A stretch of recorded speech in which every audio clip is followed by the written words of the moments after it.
여기 배당주 분석하는 유튜버가 있습니다. 방송 엔터 종목 중 JYP보다 매출이 높습니다. 그리고 고배당 저 PBR 주식입니다. 과연 어떤 종목일까요? 오늘도 황금거북이와 함께 공부를 시작해 보겠습니다. 꼬북꼬북 하시죠.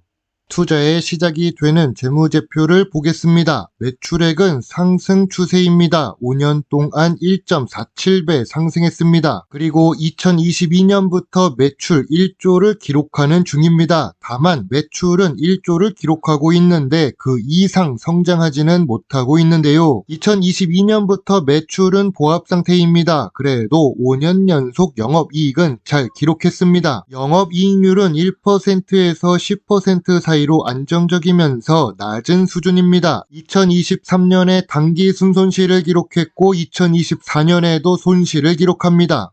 최근 분기 재무제표입니다. 최근 분기 매출액은 보합 추세입니다. 매출이 상승해야 성장성이 있다고 할 텐데 아쉽습니다. 그리고 최근 분기에 영업 손실을 기록했고 당기 순손실도 기록했습니다. 2023년 4분기에 당기 순손실을 크게 기록했는데 무형자산 상각 때문이라고 합니다. 아무튼 전년 동기 대비해서도 4분기 매출은 보합 상태이고 이익은 오히려 감소했습니다. 만약 주가가 하락했다면 2023년부터 2024년까지의 재무제표 때문일 수 있습니다. 5년 평균 ROE는 10% 이하입니다. 미래 성장성이 낮은 주식이죠. 그래도 부채 비율이 낮아서 다행입니다. 3년 평균 부채 비율은 60% 수준입니다. 2024년 3분기 부채 비율은 59%를 기록하는 중입니다. 오늘 분석할 종목은 스카이라이프입니다. 최근에 52주 최저가를 기록하고 있습니다. 그리고 시청자 종목 분석 요청이 들어온 주식이기도 합니다. 스카이라이프의 기존 주주이자 황금거북이의 공개 구독자분이셔서 오래간만에 다시 분석해 보도록 하겠습니다. 스카이라이프는 예전에도 위성방송을 시청하던 시대의 사람으로 친근한 기분이 듭니다. 방송과 엔터테인먼트 업종에 속해 있습니다. 그리고 황금거북이가 좋아하는 배당 주식입니다. 아쉬운 재무제표에 아쉬운 ROE를 기록하는 스카이라이프입니다. 그래도 좋은 재무 안정성이라도 있으니 다행입니다. 고점 대비 65% 하락한 스카이라이프입니다. 최근 3년 동안 매출은 보합 상태였고 2023년과 2024년에 당기 순손실을 기록해서 주가가 상승할 요소가 딱히 보이지는 않습니다.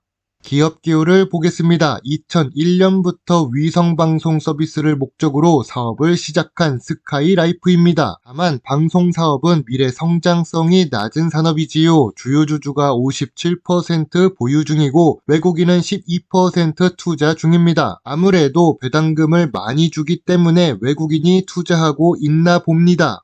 최근 스카이라이프는 KTENA로 사명을 바꿨습니다. 이름을 바꾸고 새로운 마음으로 사업을 하려는가 봅니다. 그리고 오리지널 콘텐츠를 강화한다고 하는데요. 아무리 오리지널 콘텐츠를 강화한다고 해도 넷플릭스와 같은 공룡 OTT 경쟁사들을 이길 수 있을까요? 시가총액 규모로 보아도 넷플릭스에 크게 빌리는 KTENA입니다.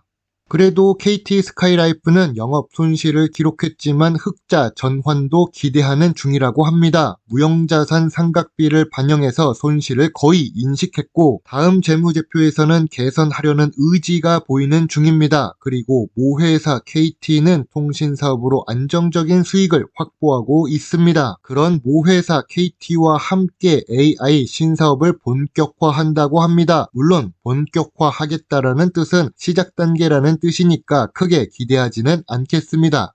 전통적인 투자 기준으로 스카이라이프 주식을 보겠습니다. 2023년부터 2024년에 적자를 기록했었던 KTENA입니다. 재무제표가 적자라서 PER 확인은 어렵습니다. 그럼 PBR은 어떨까요? 2024년 3분기 PBR은 0.3배를 기록 중입니다. 최근 5년 기준으로 보더라도 제일 낮은 PBR입니다. 황금 거북이가 좋아하는 배당 부분을 보겠습니다. 배당 성향은 높습니다. 이익이 감소하고 적자를 기록해도 배당을 지급했던 스카이라이프입니다. 배당 수익률은 높은 편인데 주가가 하락해서 배당 수익률만 높아지고 있는 중이지요. 실제로 스카이라이프는 배당금이 350원으로 고정되어 있습니다. 그래도 12년 연속으로 배당을 준다는 것은 좋아 보입니다.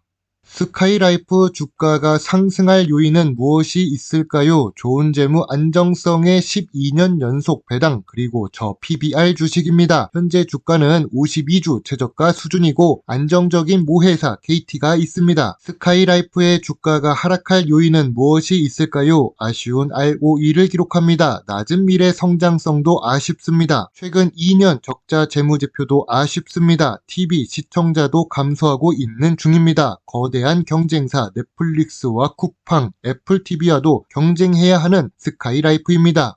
2023년 11월에 황금거북이는 스카이라이프를 분석한 적이 있습니다. PBR 저평가에 결국 5% 배당 주식이 되어버린 스카이라이프라는 이름으로 올렸는데요. 참고로 2023년 4분기에 상각비 인식으로 적자를 기록하기 전에 분석했던 내용입니다. 재무제표 점수가 지금은 더 나빠졌겠죠. 황금거북이는 5년 연속 당기순이익을 잘 기록하는 주식을 좋아하니까요. 아무튼 2023년 11월에 6,000원을 기록했던 스카이라이프는 저점 구간이자 저평가 구간에 있었습니다. 저평가 구간은 6,500원 아래라고 보았고 배당 투자만 가능하다고 언급했습니다.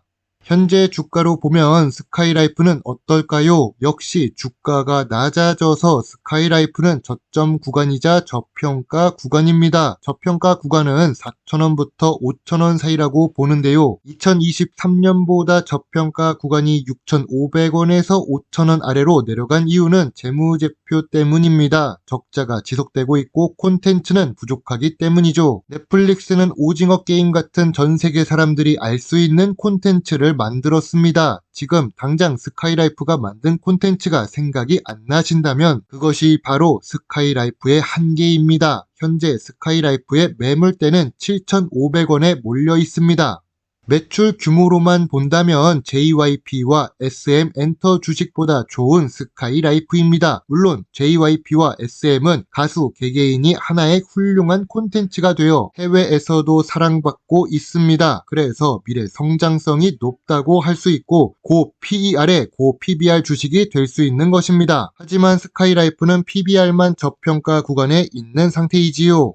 그리고 OTT 기업 대장 주식인 넷플릭스의 주가 흐름은 계속 상승 추세입니다. 상장된 이후로 어려운 시기도 있었지만 결국 미래 성장성을 인정받아 상승하고 있습니다. 최근에 폭락했다고 해도 여전히 높은 주가를 기록하고 있지요. 이런 OTT 기업들과 경쟁하는 스카이라이프 입장에서는 어려운 시장 환경에 있다고 할 수 있습니다.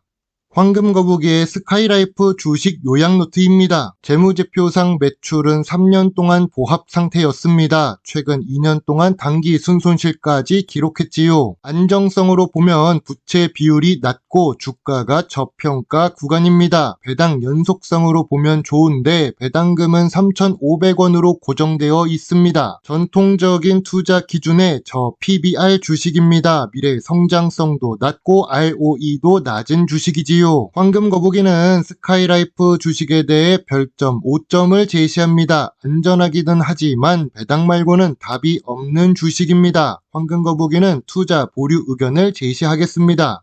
이제 TV를 거의 보지 않는 세대가 많아졌습니다. 저는 해외에 있기 때문에 TV도 보지 않고 유튜브로만 시청을 하는 중이지요. 요즘 사람들도 TV를 잘 안 보는 것 같습니다. 거기다가 인구도 감소하고 있는 것이 대한민국입니다. 여러분의 소중한 답글과 좋아요는 저에게 큰 힘이 될 수 있습니다. 제 영상을 보시고 조금이라도 주식 공부에 도움이 되셨으면 좋겠네요. 물론 투자의 책임은 매수, 매도 단추를 누른 본인에게 있다는 것을 잊지 말아주세요. 배당 주식을 좋아하고 투자하고 공부하는 황금거북입니다. 감사합니다.